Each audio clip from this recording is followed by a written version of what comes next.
뭐 수사 중이라서 굉장히 좀 조심스럽지만은 이제 고아라 씨 사건이 일어나고 이 사건을 계기로 사실은 많은 사람들이 그러면 도대체 어떤 식으로 처벌이 가능한 것인가, 만약에 이게 이제 유죄로 판단이 된다면요.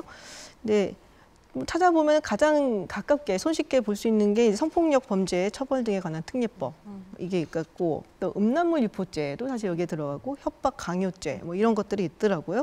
그래서 이 부분에 대해서 조금 설명을 좀 부탁드려야 될 것 같아요, 김영국 교수님. 성폭력 처벌법상 네. 그 카메라를 몰래 찍고 유포하는 행위를 처벌하는 게 이제 카메라 등 이용 촬영죄라고 네. 제목이 되어 있습니다. 성법법 14조인데요. 네. 14조 1항은 어떻게 되어 있냐면 구성 요건 자체가 성적 욕망 또는 수치심을 유발할 수 있는 다른 사람의 신체를 허락 없이 찍어야 네. 처벌되는 거고, 2항은 동의하에 찍었더라도 유포하는 경우에 처벌되거든요. 네. 근데 여기에서 문제점이 뭐냐면 성적 욕망, 수치심을 일으킬 수 있는 다른 사람의 신체인데 그 신체 부위가 수치심을 일으킬 수 있는 신체 부위여야 된다는 거예요. 그렇다 네. 보니까 이렇게 전신 촬영한 경우에는 촬영 각도에 따라서 그건 우리가 일상적으로 늘상 찍는 사진 각도이지 않느냐, 이걸로 어떻게 수치심을 느낄 수 있느냐라고 해서 무죄가 되는 네. 사례들이 있어요. 그러니까 이 해석에 있어서 첫 번째 문제점이고요. 그다음에 이 항과 관련해서는 촬영할 때 동의했는데 상대방과 촬영자가 다른 사람이어야 되는 거예요. 네. 내가 나를 찍어가지고 상대방한테 보내줬는데 그 사람이 그걸 유포했을 때는 이항으로 처벌을 할 수가 없는 거예요. 그거는 성법법상 카메라 등 이용 촬영죄가 아니고 정보통신망법에 의해서 음란물 유포죄로 처벌이 되다 보니까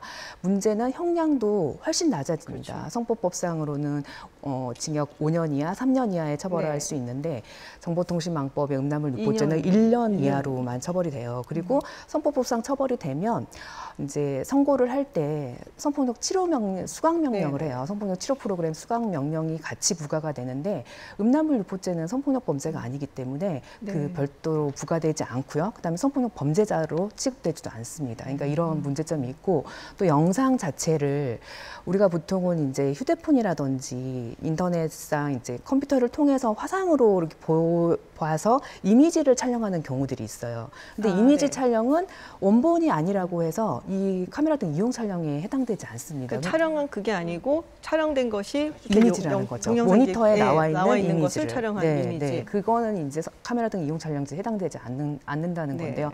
근데 지금은 카메라도 그렇고 모니터도 그렇고 너무 해상도가 좋아서 원본하고 아무런 차이가 없거든요. 이 부분도 이제 처벌이 안 된다는 점이 사실은 문제점이에요. 잠시 처벌이 안 되는 게 더 저는 이상하다는 생각이 드는데, 상식적이지 않은 게 뭐 말씀하셨지만 편집하면 그거는 정말 직접 촬영하고 한 것처럼 똑같이 변형할 수 있고 실제로 유포되는 건 그런 것일 텐데, 뭐 처벌을 안 하기 위한 무슨 요건인지는 모르겠는데 왜 그걸 그렇게 좀 넓게 적용하지 않는지 잘 이해가 안 갑니다.